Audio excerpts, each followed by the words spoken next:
Alright, so let's talk about the endgame. I recently hit level 100 and now I believe it is about time to talk about what is probably the best end game activity that you should be doing in Diablo 4 once you reach, let's say, level 80, 90, 100, you name it. Now, probably you are noticing that I'm using the Shred build, and the reason for that is not because the Shred build is the best Druid build. Quite the contrary. In my opinion, Shred build is one of the worst Druid builds when it comes to competitive plays. It's not really that great in PvP. The Shred build is horrible against Uber Lilith. Don't ever try that.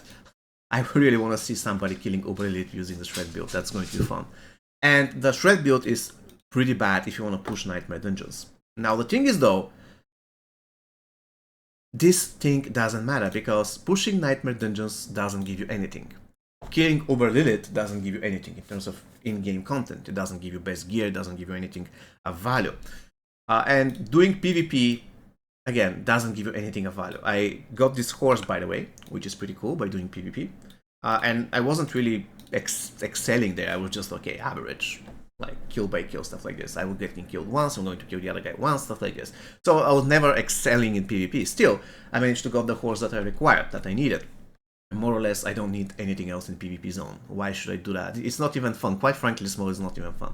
But on top of everything, what I was trying to say is that there is one game mode late game that actually matters. And in my opinion, Shred build is the best build to know how to clear this mode fast. And not only that, the Shred build is pretty good if you want to clear every single mode that is, let's say, it's not really difficult. It has trash mobs, or let's say mobs up to 5 levels above your level. If this is the case, then the Shred build absolutely excels. Look at this. Super fast, super satisfying, and yeah, you can clear everything very, very fast. And this is all you need. This is the interesting part about the Diablo 4 late game.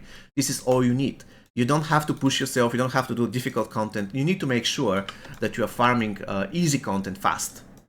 That's it. And this links me to the thought about the late game most important event. And this is the Hell Tides, without any doubt whatsoever. The other one is Nightmare Dungeons.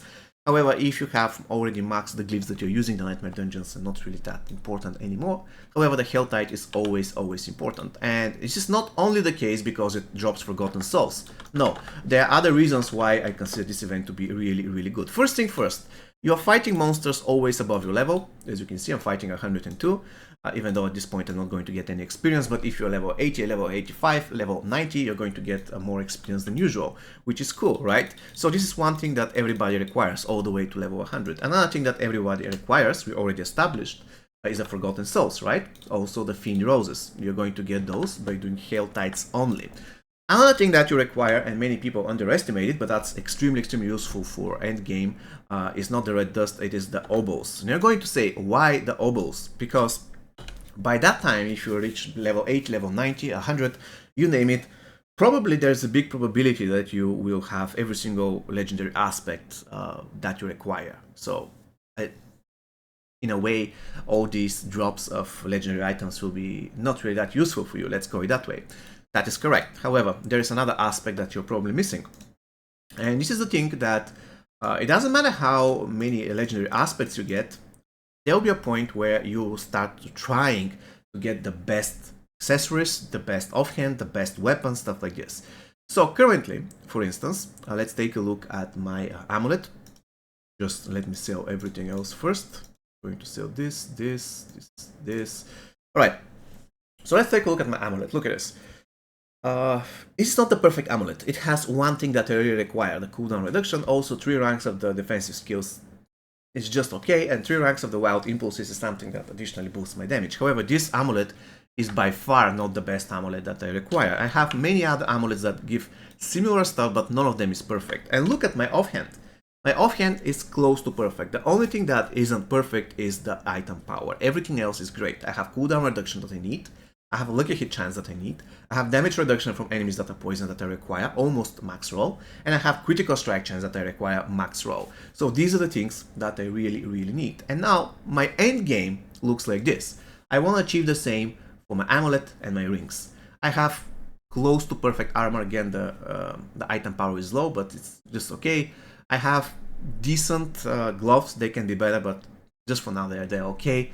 I have pretty good pants, again, can be better, but just okay at this point.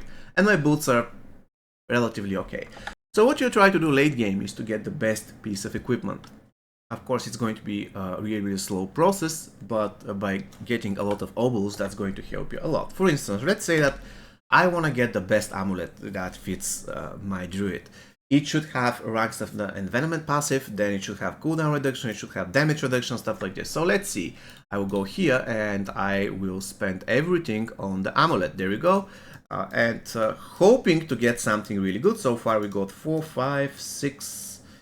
Let's see, there we go, we spent everything, and now we start browsing. Did we get the correct thing? This one, not really that great, I can tell immediately. This one, damage reduction, oh my god, look at this, it has so much damage reduction, however it doesn't have cooldown reduction, which is bad.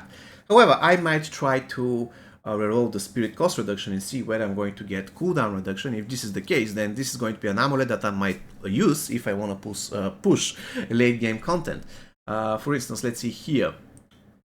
Not really that great. Here, ultimate skill damage, not really that great.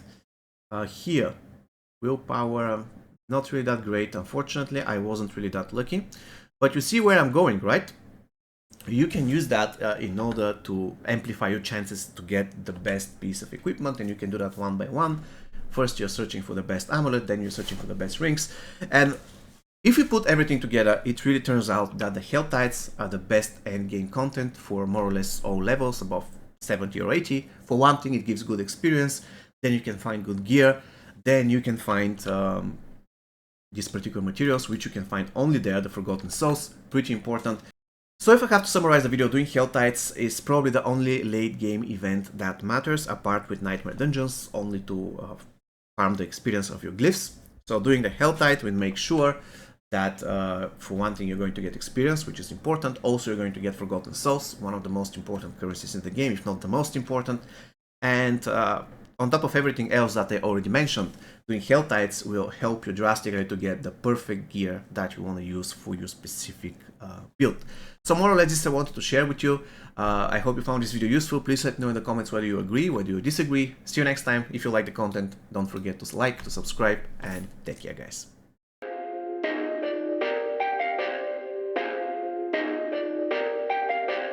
Perfect.